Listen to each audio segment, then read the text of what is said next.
Selamat datang kembali. Kali ini kita mau bedah lebih dalam soal seni tawar-menawar ya. Betul, fokusnya lebih ke situasi bargaining dan haggling yang sering banget kita alami lah. Iya kan? Kita pakai sumber dari buku How to Win Any Negotiation nih. Anda pernah nggak sih kayak kejebak nawar, ternyata malah prosesnya yang seru.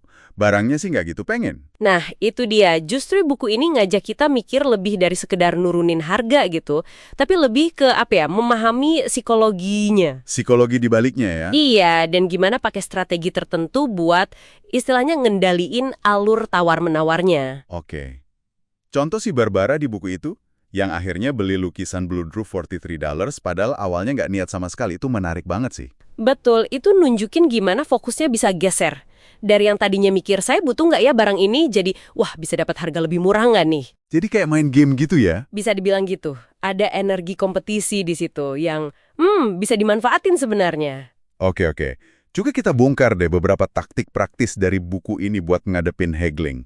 Ada soal angka ganjil lawan angka bulat. Gimana tuh maksudnya? Iya, jadi harga kayak 3.127,50 itu kesannya lebih hasil mikir, lebih presisi gitu. Beda sama 3.100 yang bulat. Oh, jadi kayaknya udah harga mentok gitu ya? Nah, kayak gitu. Jadi secara psikologis, orang mungkin jadi agak segen nawarnya lagi. Kayak udah dihitung detail banget sama penjualnya. Mainin persepsi ya. Selain angka, ada lagi nih. Pertanyaan simple tapi katanya ampuh. Berapa harga terbaik Anda? Iya, dan jangan terkecoh sama jawaban pertama. Buku ini ngingetin itu biasanya baru awal negosiasi aja. Kayak contoh treadmill itu ya? Persis, dari $3.395 ditanya harga terbaik, turun jadi 3.200. Ditanya lagi, turun lagi ke $3.100. Terus gimana akhirnya bisa dapat $3.000 plus ongkir gratis? Nah, itu kuncinya di pertanyaan lanjutan.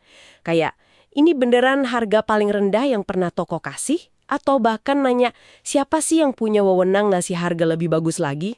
Oh, jadi harus agak gigih ya, dan nggak takut nanya terus. Betul, menguji batas fleksibilitas penjualnya itu penting banget dalam konteks tawar-menawar kayak gini. Terus kalau kita ketemu toko yang bilang harga pas, gimana dong? Apa udah nggak bisa nawar sama sekali? Nah, buku ini ngasih trik memberi jalan keluar atau face saving.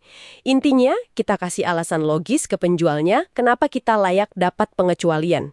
Contohnya gimana tuh? Misalnya bilang, saya tahu ini harga pas, tapi, nah tapinya ini bisa macem-macem. Barangnya mungkin ada gores dikit, atau warnanya bukan yang paling saya suka, atau pengirimannya lama.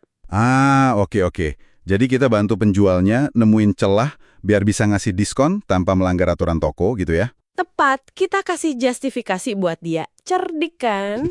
Cerdik sini. Ada lagi? Ada diskon yang menghilang. Pernah denger kan?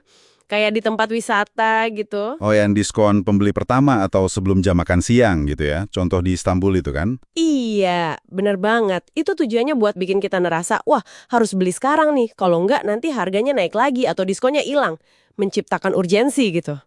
Tekanan waktu ya. Ini sering banget kepake di pasar-pasar atau toko souvenir gitu ya. Iya, efektif banget buat situasi bargaining yang butuh keputusan cepat. Taktik-taktik ini intinya nunjukin kalau harga itu seringnya nggak kaku-kaku amat kok, apalagi pas haggling. Terus ada juga jurus otoritas lebih tinggi yang penjualnya bilang, wah saya mesti tanya manajer saya dulu nih gitu kan. Nah, itu klasik banget.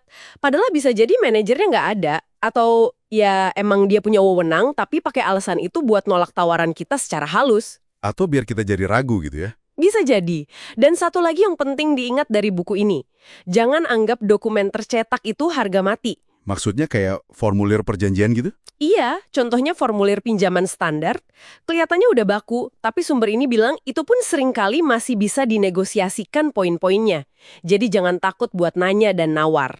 Wah, oke.